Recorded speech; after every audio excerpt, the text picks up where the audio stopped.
Kaugnay po sa pagbuga pa rin ng VOG ng Bulkang Taal, suspendido po ang klase sa ilang lugar sa Calabarzon ngayong pong Lunes. Kabilang dyan ang lahat ng antas sa mga pampubliko at pribadong paaralan sa Tanawan, Batangas.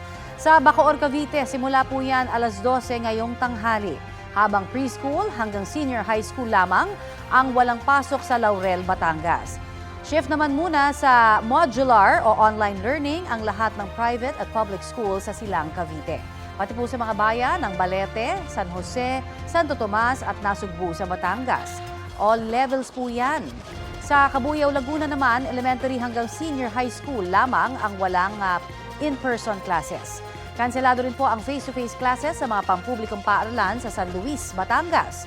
Modular distance learning muna ang ipatutupad doon. Nasa desisyon naman daw ng pamunuan ng mga pribadong paaralan kung magkakansela rin ang klase ngayong araw. Kapuso, para sa mga maiinit na balita, mag-subscribe sa GMA Integrated News sa YouTube. Sa mga kapuso naman abroad, subaybayan nyo kami sa GMA Pinoy TV at sa www.gmanews.tv.